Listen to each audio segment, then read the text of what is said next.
सुंदर गर्गाचार्य जी महाराज इधर नामकरण करने के लिए उच्च आसन पर विराजमान हुए। मैया रोहिणी, मैया यशोदा कुमारों को लेकर के बैठी हैं, पर अदला बदली कर लिया। बहुत सुंदर, भागवत जी में नामकरण का बहुत सुंदर दिव्य वर्णन है। और जब अदला बदली कर लिया इसके लिए कि देखो बाबा जी पहचानते हैं कि नहीं पहचानते, कितने विद्वान हैं, इनके विद्वता की परीक्षा भी हो जाएगी। तो रोहिणी के बेटा को यशोदा ने गोद में ले लिया और यशोदा के बेटा को रोहिणी ने ले लिया। पर गर्गाचार्य जी महाराज तो पहुंचे हुए संत थे, उनसे कोई बात छिपी नहीं है, वो तो सब कुछ जानते थे कि ये कौन है। तो इतना जान लेना कोई बहुत बड़ी बात नहीं थी कि कौन किसकी गोद में। दृष्टि पड़ते ही गर्गाचार्य जी महाराज जान लिया, मुस्कुराए और कहा कि अयम ही रोहिणी पुत्रो रमयन सुहृदो गुणई आख्यास्ते राम इति बलाधिक्यात बलम विदो। अयम ही रोहिणी पुत्रो रमयन सुहृदो गुणई। अरे यशोदा जो तेरी गोद में लाला है ये तो रोहिणी का जान पड़ता है। अयम ही रोहिणी पुत्रो, ये रोहिणी का बेटा है, अपने सुंदर गुणों से सबको रमाने वाला होगा। लोग इसे राम के नाम से जानेंगे। बल अधिक होने के कारण दुनिया के लोग इन्हें बलराम कहेंगे। यादवों में मेल मिलाप करवाने के कारण इनका एक नाम संकर्षण भी होगा। ये शेष के अवतार होंगे। हल और मूसल आयुध होने के कारण इनको लोग हलधर भी कहेंगे। बड़े होने के कारण दाऊ दयाल भी कहेंगे। ऐसे इनके अनेक नाम होंगे। ऐसे सुंदर रोहिणी के बेटे का नामकरण संस्कार गर्गाचार्य जी महाराज ने किया। ज्येष्ठम च राम मित्याह कृष्णम चैव तथा वरम। बड़े कुमार का नाम विष्णु महापुराण के अनुसार तो इतना ही कह दिया है कि ज्येष्ठम च राम मित्याह कृष्णम चैव तथा वरम गर्गो मतिमताम श्रेष्ठो नाम कुर्वन महामति। बड़े कुमार का नाम होगा राम, जो दुनिया को आराम देने वाले होंगे। और दूसरे कुमार का नाम होगा कृष्ण, कृष्णम चैव तथा वरम। इनका नाम होगा कृष्ण। ये सबको आनंद प्रदान करने वाले होंगे, सबको आकर्षित करने वाले होंगे, सबको प्रेम से भर देने वाले होंगे, हम सब ब्रजवासियों की रक्षा करने वाले होंगे। और फिर इनके अनेक नाम होंगे। इनके नाम अनेक, अनूपा महेंद्र कहावे सुमति अनुरूपा।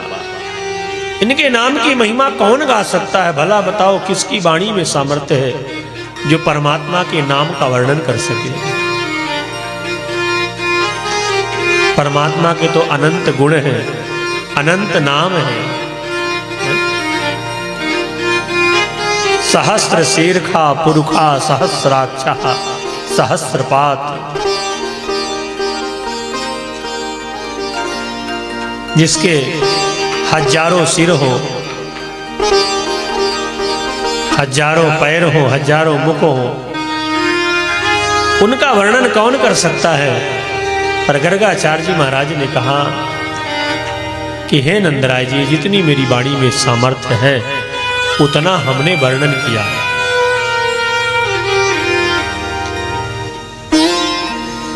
खूब चकाचक भोजन कराया गर्गाचार्य जी महाराज ने।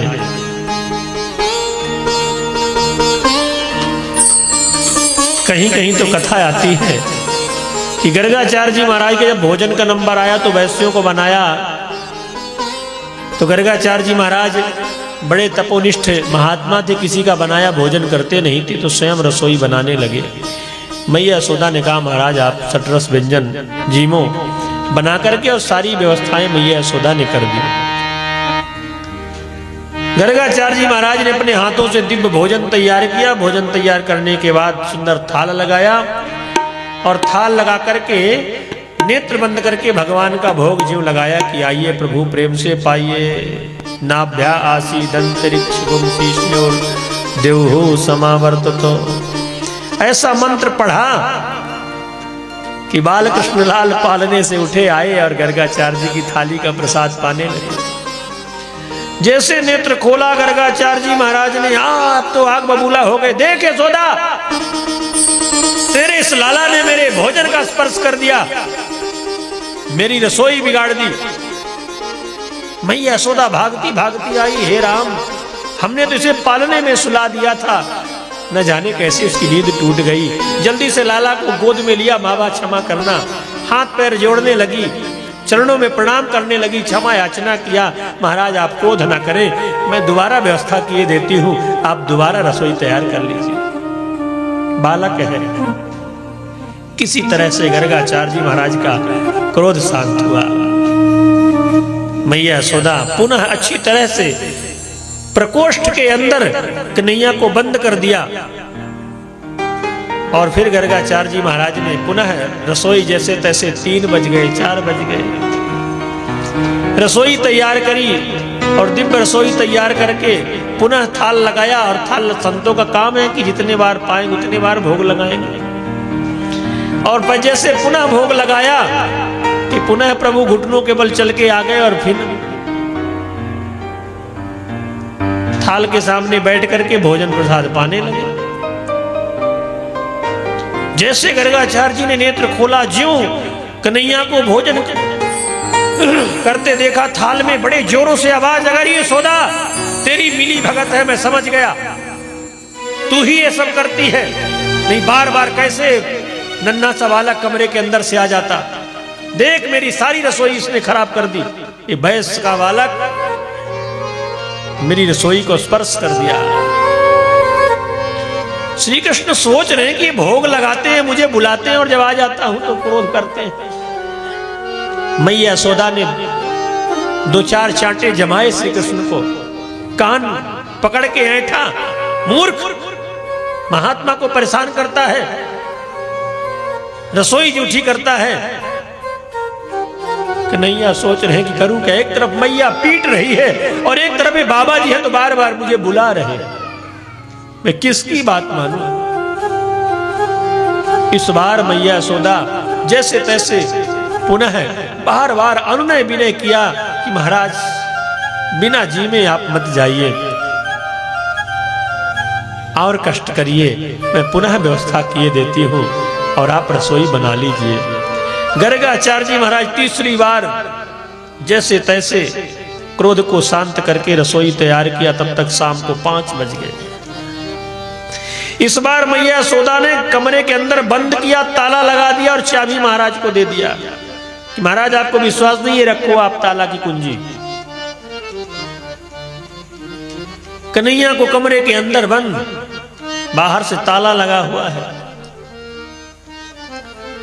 और गर्गाचार्य जी महाराज जैसे ही सुंदर भोजन तैयार करके पुनः थाल लगाया, चौकी में थाल रखा और नेत्र बंद किया, प्रभु को स्मरण किया। तुदीयं वस्तु गोविंदो तुभ्यमेव समर्पयेत्, ग्रहाण सुमुखो भूत्वा प्रसीद परमेश्वरा। गर्गाचार्य जी महाराज ने ज्यों नेत्र बंद किया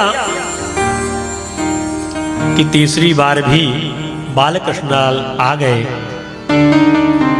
और पुनः भोजन करने लगे। जैसे गर्गाचार्य जी के नेत्र खुले और कुछ कहने ही वाले थे, गर्गाचार्य जी महाराज ने जोर से श्री कृष्ण ने गर्गाचार्य जी के नेत्रों की ओर देखा और जैसे नेत्र से नेत्र मिले तो वहां तो अद्भुत रूप श्री कृष्ण का देखा। मानो प्रभु कह रहे हैं कि अरे गर्गाचार्य, इधर बुलाते भी हो उधर मैया से डटवाते भी हो, मैं करूं क्या। तब तक मैया दौड़ के आ गई। पुनः जब डांटने लगी तो कन्हैया ने कहा, मैया मेरा क्या अपराध है, यही तो बुलाते हैं, और जब गर्गाचार्य जी को ज्ञान हुआ, मन ही मन क्षमा याचना मांगी कि तो जगदीश्वर सर्वेश्वर है, जगन नियंता है, जिन्हें मैं नंद का छोरा समझ रहा हूं, ये तो परब्रह्म परमात्मा है, अखिल ब्रह्मांड के नायक हैं। ज्ञान हो गया गर्गाचार्य जी महाराज को कि इन्हीं का भोग लगाता हूं, इन्हीं से परहेज करता हूं। दिव्य दर्शन प्राप्त किया गर्गाचार्य जी महाराज, भोजन प्रसाद प्राप्त करते हैं। ऐसी लीला प्रभु बचपन से ही करने लग गए। गर्गाचार्य जी महाराज को दर्शन दिया। गर्गाचार्य जी महाराज अपने भाग्य की सराहना करते हुए और वापस अपने स्थान के लिए